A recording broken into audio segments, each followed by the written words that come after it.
Hello hello केबाट phone गरे खुल्छ के तेरो खुल्छ सही सही पक नयाँ पासवर्ड छ ए चल्यो होइन अहिलेको लागि स्टेबल छ अब गेमहरू खेल्यो नत्र लिगमा चाहिँ खासै क्रास हुँदैन तर म अरूहरू खेलेर आउँछु नि त खोल त खोल्छ पासवर्ड हेर्नु नयाँ तेरो क्याश ल्याटेन्सी 15 हो नि हैन खुल्छ के तेरो खुल्छ चाहिँ थाहा भएन यार सही मलाई सही पक नयाँ पासवर्ड छ ए चल्यो होइन अहिलेको लागि स्टेबल छ अब गेमहरू खेल्यो अहिले तिनीहरू राम्ररी बुझेको छैन लिगमा चाहिँ खासै क्रास हुँदैन तर म ऱ्यासहरू तिनीहरू राम्ररी बुझेको छैन के रे क्यास ऱ्यासहरू हुन्छ नि त्यो राम्ररी बुझेको छैन कि मैले ऱ्याम ओभरक्लकिङ त मैले पनि गर्छु कि इन्टेलमा त तेरो एक्सएमपी प्रोफाइल अन गर्नु भएको छ नि चल्छ होइन तँ पनि थाहा छ नि त्यो त हो कि तैँले पहिला 2133 मै चलाउँथेछ अब है त होइन पहिला 29 समथिङ थियो 29 समथिङमा स्टेबल हुन्थ्यो आजकल चाहिँ धेरै क्रास हुनु लाग्छ पासवर्ड भन् त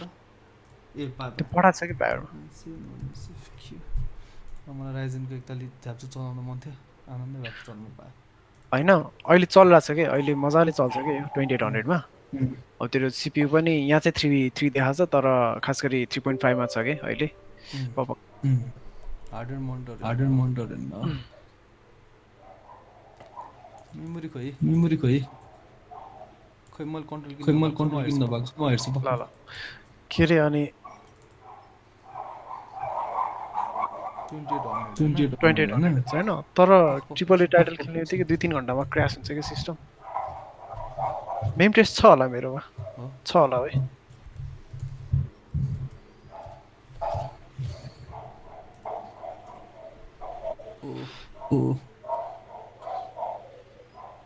सुपर ल्याग हुन्छ है अब त्यो माउस चलायो भने चल्दैन होला मेरोमा अड्किरहेछ ए कति मेरो आफ्नै माउस मेरो डेक पीसीको हो रहेछ ला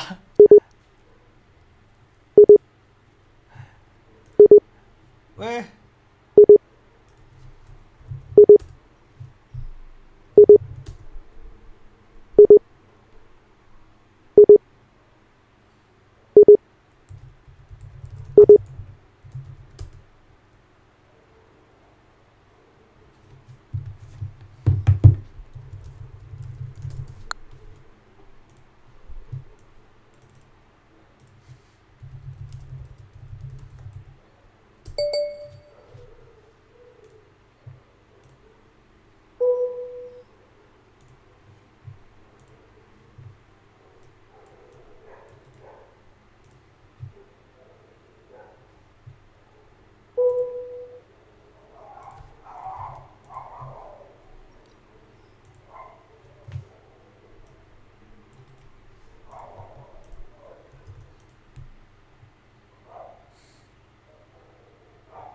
हेलो पखाइ त मेम टेस्ट पास भयो पास हुन्छ त्यो अहिले 2-3 घन्टामा सिस्टमै होल लाइक सिपियु पनि तात्छ सबै तात्छ नि टेम्परेचर बढ्दै जान्छ नि बिस्तारै हेभी गेम खेल्यो भने बढ्दै तेरो त म्याक्सिमम 70 पुग्ला त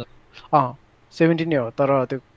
धेरै बेला भयो भने चाहिँ अनि चाहिँ कतिखेर क्रास हुन्छ मलाई पनि थाहा छैन तर क्रास चाहिँ हुन्छ होइन क्रास हुने मलाई पनि त्यस्तै लागेको थियो होइन मैले भोल्टेज अलिकति बढाउन चाहिँ बढाएँ तर कति बढाउने नै थाहा भएन क्या 1.2 सम्म चाहिँ थियो होइन मैले कति 1.3 सम्म चाहिँ बनाएको थिएँ मैले यहीँबाट नि बनाएको मेरो एउटा प्रोफाइलमा 1.3 छ नि यो अस्ति भर्खर मैले चेन्ज गरेको कि यो 1.2 थियो कि यहाँ देखिरहेको छस् टिभी हेरेर त यहाँ छ नि मेमोरी भोल्टेजमा MVDDIO भन्ने छ नि 1.2 थियो कि यो मैले 1.3 बनाएको कि अस्ति भर्खर 3-4 दिन अगाडि तेरो कुन चाहिँ र्याम के रे भेन्जेन्स सेल्फिएक्स हैन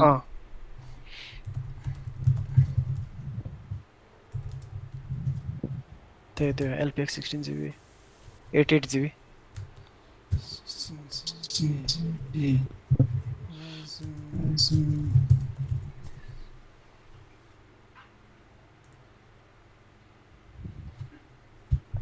ऊ 2933 मा मेरो स्टेबल हुन्थ्यो क्या पहिला पहिला हुन्थ्यो आजकल खोइ क्र्यास खाइरहेछ त्यो मैले बायस अपडेट गरेको थिएँ न त्यसले हो कि बायस त उडाउँछ नि त साच्चै हो नि त तेरो पहिला मेमोरीले क्र्यास भएर नै न्युली क्र्यास भएर चाहिँ बायोस अपडेटहरु आउँथ्यो हैन बायोस अपडेटले तेरो के उडाए बिगारेछ के ढुक्कै त्यसले हो हुन सक्छ अब कसरी फिक्स गर्ने फेरि बायोसलाई फेरि ब्याक बायोस एकदम पुरानो त यार मैले F9 हालेको थिएँ अहिले F30 सम्म आइसक्यो F30 F40 सम्म आइसक्यो राम्रो त राम्रै होला किक स्टेबल पार्यो तेरो X4 70 है मेरो हैन 33 X37 मेरो फर्स्ट जेन बोर्ड हो नि त प्रिसिजन बुस्ट ओभरड्राइभ भन्ने पाउँछ के अरे भोल्टेज कता यो भनेको त यो हैन यो 1.3 हो त्यो हो के मिलाउनु यसलाई खै त उता हेरिहाल्नु म त मेरै जान्थ्यो तेरो त्यति हुनु पर्ने लाग्छ के मलाई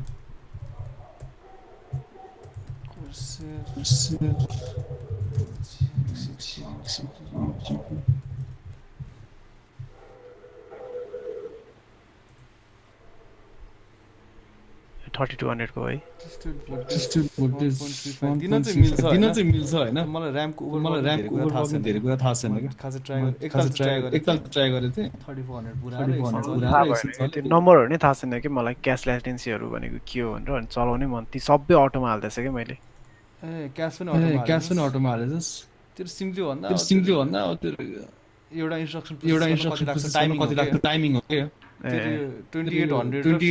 15 हुनु र 26016 हुनु अलमोस्ट सेम हो के त्यो पावर चाहिँ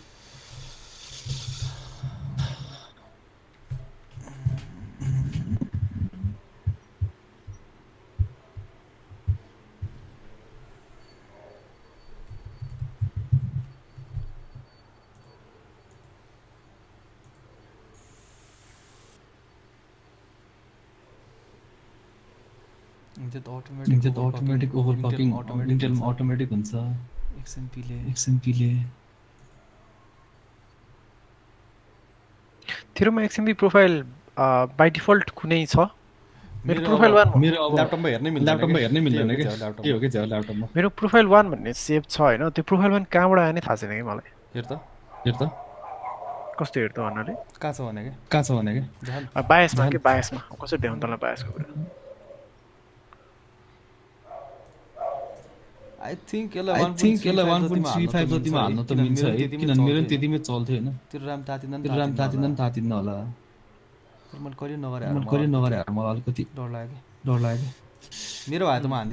हान्दिस साथी हाल्छम है साथी भन्दा तेरो भएर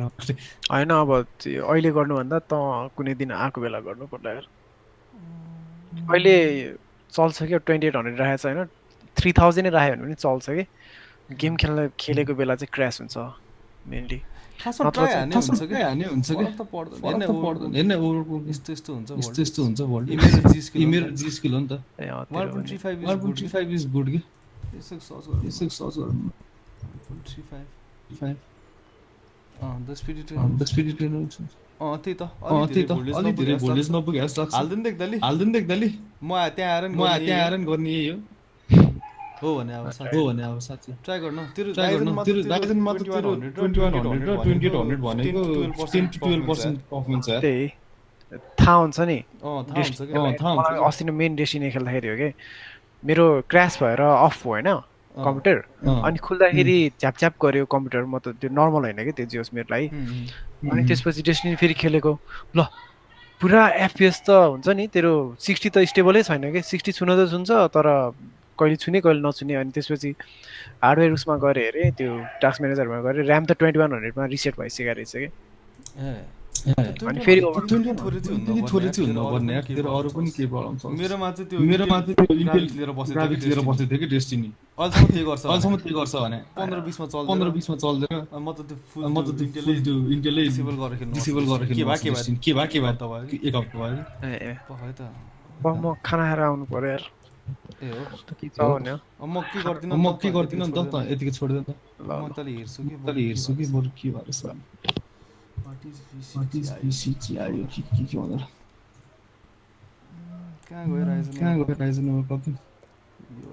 यो हैन के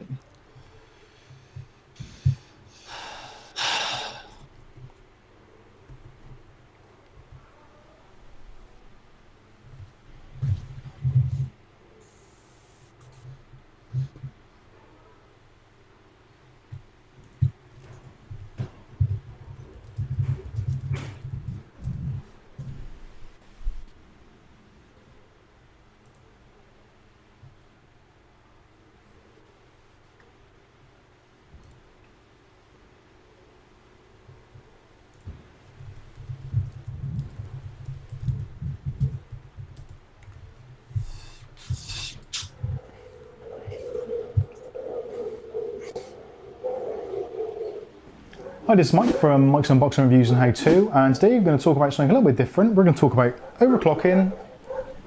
memory modules. Keep watching to find out more.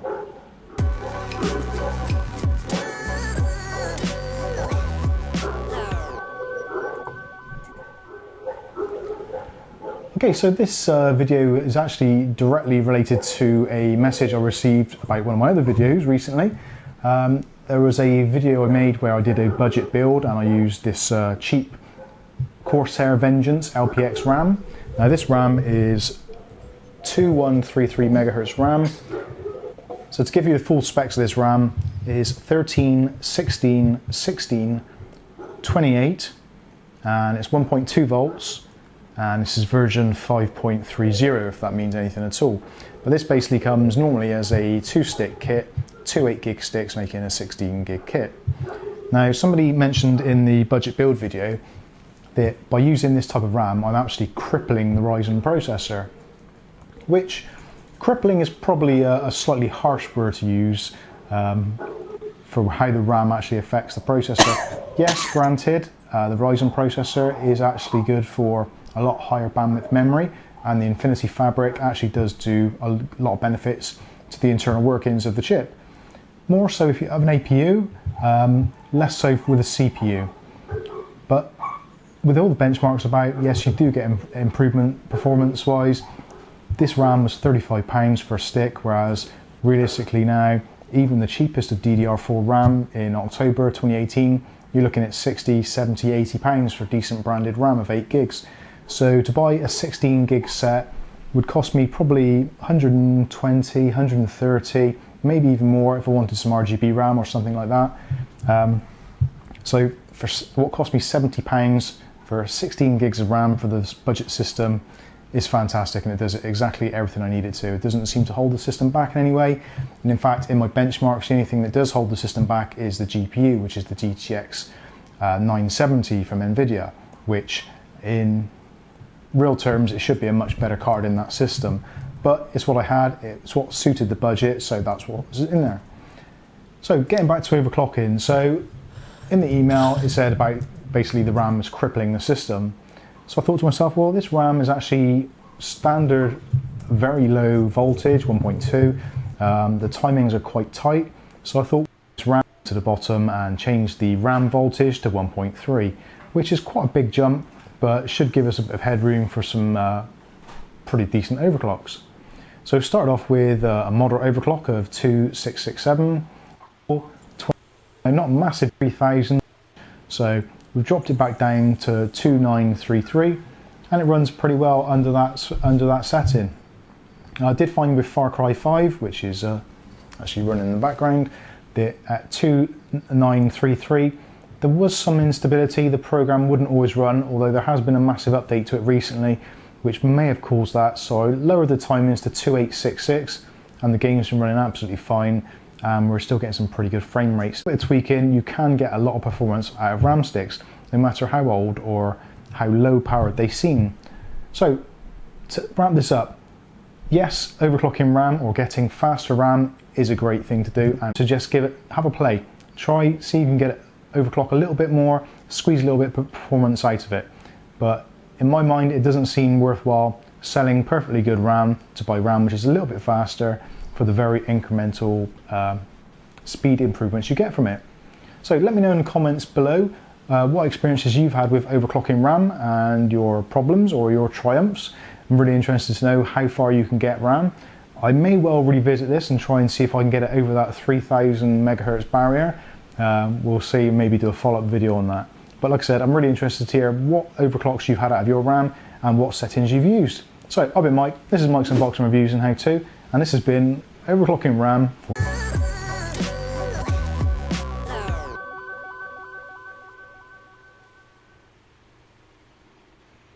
So you've bought some shiny new RAM sticks for your computer. You've made sure that they're the right speed and they're the right voltage, and you even paid extra for that sick